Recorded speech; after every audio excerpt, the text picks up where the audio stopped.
Dimas tersenyum lebar ketika menatap rumah bercat kusam di hadapannya.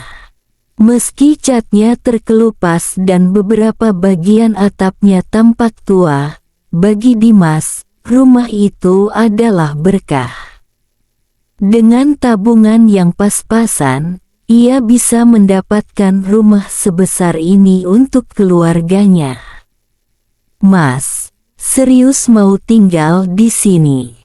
Kok murah banget harganya?" tanya Rani, istrinya, dengan wajah ragu. Dimas merangkulnya sambil menenangkan, "Murah bukan berarti jelek, Ran. Lagi pula, siapa tahu ini rezeki kita." Dua anak mereka, Andin dan Bima, berlari masuk, tertawa riang, seakan rumah itu sudah jadi taman bermain baru. Mereka menemukan kamar belakang yang dingin meski siang terik, lalu Andin berseru, "Aku suka kamar ini, di sini ada nenek." Rani sontak menoleh. "Nenek? Nenek siapa, Nak?" Andin tersenyum polos. "Nenek rambutnya panjang, dia baik, katanya mau temenin aku."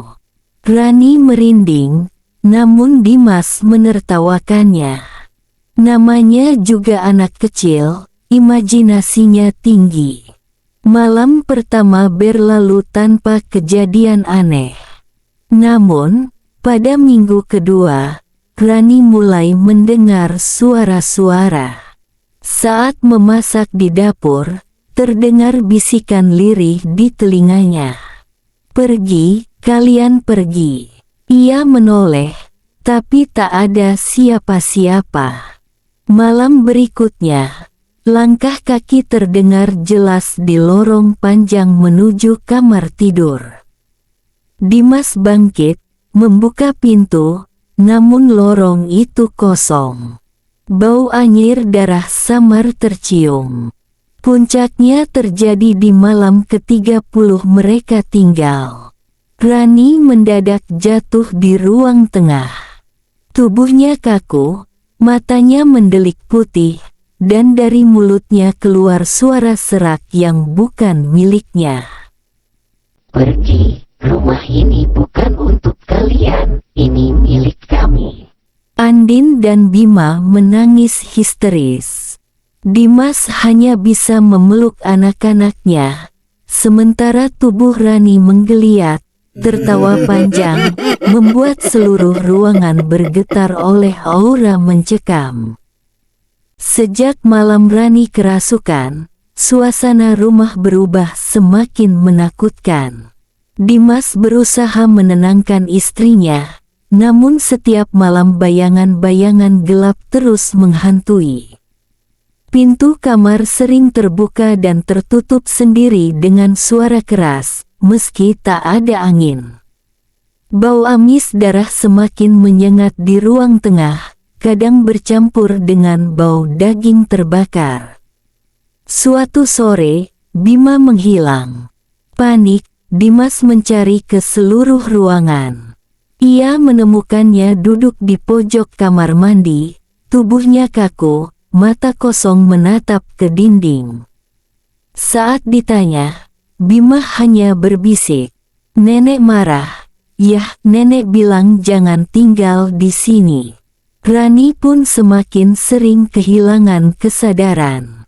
Saat kerasukan, tubuhnya berubah liar, mata memerah, suaranya berat seolah banyak orang berbicara sekaligus. Kadang ia berteriak, "Darah! Darah harus dibayar dengan darah." Dimas memberanikan diri bertanya pada tetangga sebelah. Namun mereka hanya menutup pintu rapat-rapat, seolah tak ingin ikut campur. Seorang nenek tua sempat berbisik lirih, "Kalau bisa, cepatlah pergi, sebelum arwah itu menuntut kalian jadi pengganti." Malam itu, saat listrik tiba-tiba padam, Dimas melihat sosok tinggi bongkok di ujung lorong. Wajahnya gelap tertutup rambut panjang, tangannya penuh luka melepuh seperti terbakar. Sosok itu melangkah perlahan, dan setiap langkahnya membuat lantai berderit. Rani menjerit, tubuhnya kembali kerasukan. Ia tertawa panjang dengan suara parau yang membuat bulu kuduk berdiri.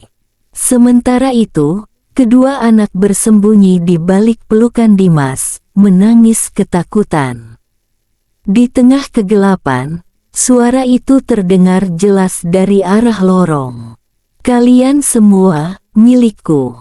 Pagi hari, setelah semalam dilanda teror, Dimas memberanikan diri mendatangi seorang tetua desa bernama Pak Karta. Lelaki renta itu menatap Dimas lama, seolah menimbang-nimbang sebelum akhirnya berbicara lirik. "Kamu harus tahu, rumah itu bukan rumah biasa.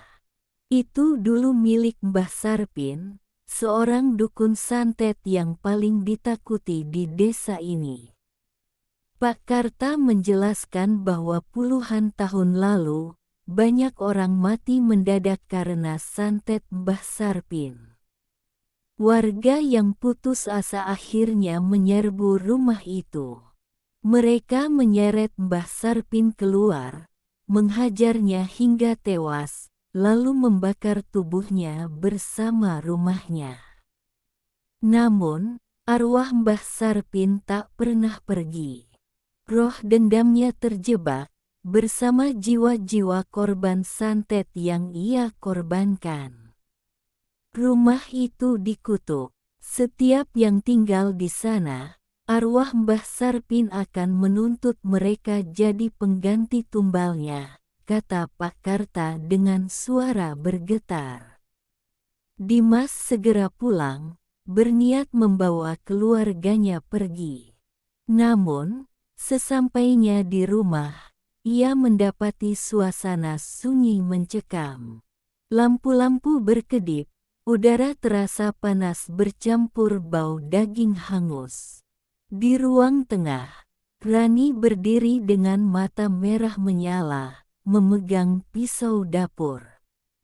Tertawa terbahak-bahak dengan suara bukan miliknya. "Kau tak bisa bawa mereka, Mas, mereka sudah jadi milikku." Andin dan Bima menangis di pojok ruangan. Dimas berlari ke arah mereka, tapi tiba-tiba pintu rumah menutup rapat sendiri, terkunci dari dalam.